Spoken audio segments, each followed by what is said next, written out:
This comic's the life of the party. He's wild, man. He's a joke spitter, a side splitter with 2 tons of glitter. He's the Vegas Kid, Chris Waitkus. First of all, you got engaged today? Congratulations. Oh, thank you so much, man. Congratulations. She's going to be so pissed when she sees this interview. I think she'll like it. Because here's my question. If I had to guess, I'd say that your fiance, now your fiance, yes, is right up there as your number 1 fan. Am I right? No, he's not. No. My number 1 fan is this guy named Jasper, who smokes a lot of weed. So much. Look who joined you on the comedy couch. Love it when a black cat walks into a And you're allergic too. Yeah, well, that's how you know I'm going to get murdered later. Because he's 13. He's the sweetest boy. Oh, but wait a second. It's a black cat and it's 13 he's years 13, old? yes. What the fuck are you trying to do to me? I'm so sorry. This is a bad His omen. name's Louis. He's the best. His name's Louis? Louis. Louis got canceled. This is not that Louis. This does not bode well for me. This is the Louis who didn't get canceled. Well, hopefully. This Louis has not been Hopefully canceled. he won't be canceled for a few more years. Well, this Louis moves I take care of him and very nobody well. sees him. Yeah. Your fiance is not your number 1 fan. My fiance is I would say she's a good fan.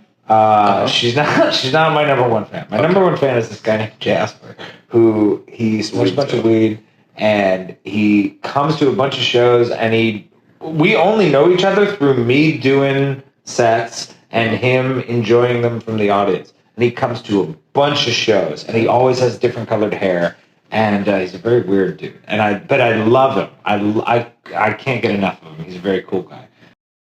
My fiance is a very she critiques the shit out of my jokes. I wouldn't consider her a fan so much as a co-writer. Okay, that's very helpful. Yeah.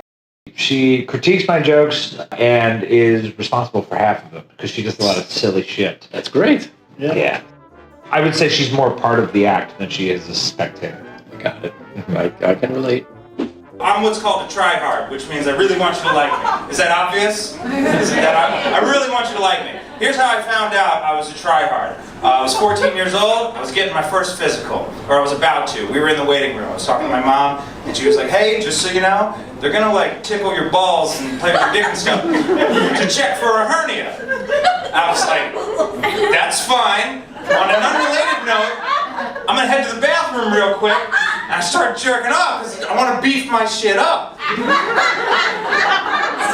Because I wanted to impress the doctor. Is that weird?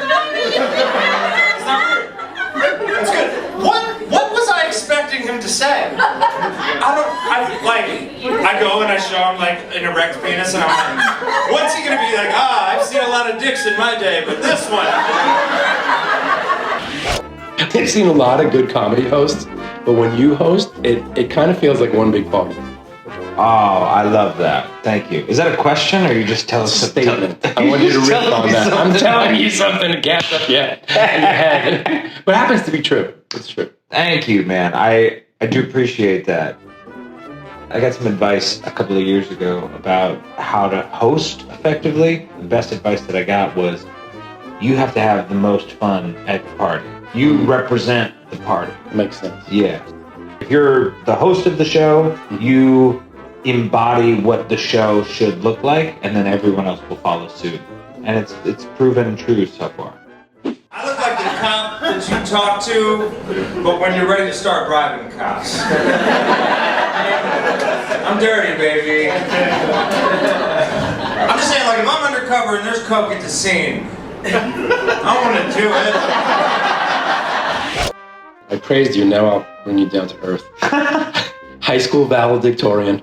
Yes. Captain of the football team. Yes. 2 years in a row. Yes. What happened? Are you trying to say I peaked in high school? I did. I rocked at high school football. You want to check tape? I saw RPI. I saw that. Engineering guy. Yeah. Well, see, RPI is kind of a crack that I think it's a joke because RPI is it's an engineering school and it's a Division III football program. I went to Albany State. That's why I know RPI. Yeah. Oh, you went to Albany? Also Division III. So you're Mr. Party guy. Big what's party it called? That makes you a Great Dane. The Albany Great Danes. Yes. Purple and gold. Makes me an underachiever as well. Yeah, no, I mean, that goes without saying. You're interviewing me. I haven't done anything. Oh, shit. Yeah, no, Great Danes are good. What happened? I'll tell you what happened. I focused really, really hard on being liked and appreciated and attaining accolades and shit. Right around when I turned 20, I was like, none of that stuff is important, and I'd rather do something that makes me happy. And it ended up being the things that make me happy are more entertaining to other people than I expected them to be. So I'm happier now doing creative things that are not, well-renowned. You touched on something about wanting people to like you. I've heard you a few times in sets say, I want people to like me. That's important. So much. Where does that come from? Where does people wanting to like me come from? My father's approval, my mother's approval. Yo, dude, can I tell you? I always think I need to be 15 pounds lighter than I am because my mother would call me a fat bastard every day for as long as I've lived. She's like, oh, Chris, you look good. You're a little fat bastard, but you look good. And I hate that. So I love her. I grew up in Las Vegas, which nobody who's listening would know that. But I grew up there, and it's a very superficial town. It's predicated almost exclusively on what have you done, who are you, what do you look like when the lights are on, that kind of shit. And so I just grew into that sort of mentality. I crave that sort of attention. Maybe that's why I like the stage. I think that's why I like the stage. My mother was a bartender in Vegas, so she's wearing a bustier to work, right? So I'm 6 years old, she's dropping me off at the bus for school, tits out.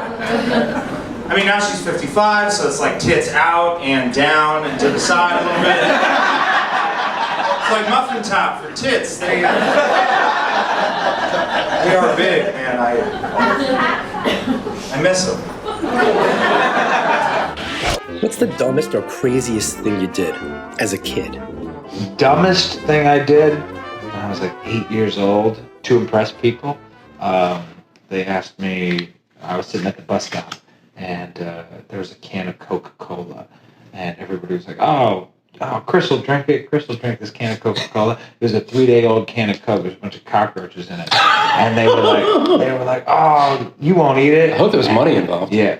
No, there was not money involved. I do it for the respect. I get that. I understand that. Yeah. Funny thing about eating cockroaches, they don't respect you. they don't love you after. I was leading you into hopefully you saying, where you altered your parents' wedding tape. Oh! But you revealed your whole life. But yeah, that's good too, Chris. Yeah, I should have read the questions beforehand. No. That was funny. Yeah, that was another time in my life, man. We were all my friends. We were filming Jackass, and we wanted to. They said, "Do not do this at home," and we were like, "We're doing this at home." And I only had. We had one video camera. It was a cool video camera from the early 90s, late 80s. Mm-hmm. And we only had one tape. And it was the tape of my parents' wedding. But we had to use it. So I taped over my parents' wedding with us doing Jackass stuff. So my parents went to rewatch it a year later. And it was just a video of me and my friend bashing my brother's balls into a tree. And then taking a cart, we were in a shopping cart going down a really big hill and crashing into a fence. I'm weak.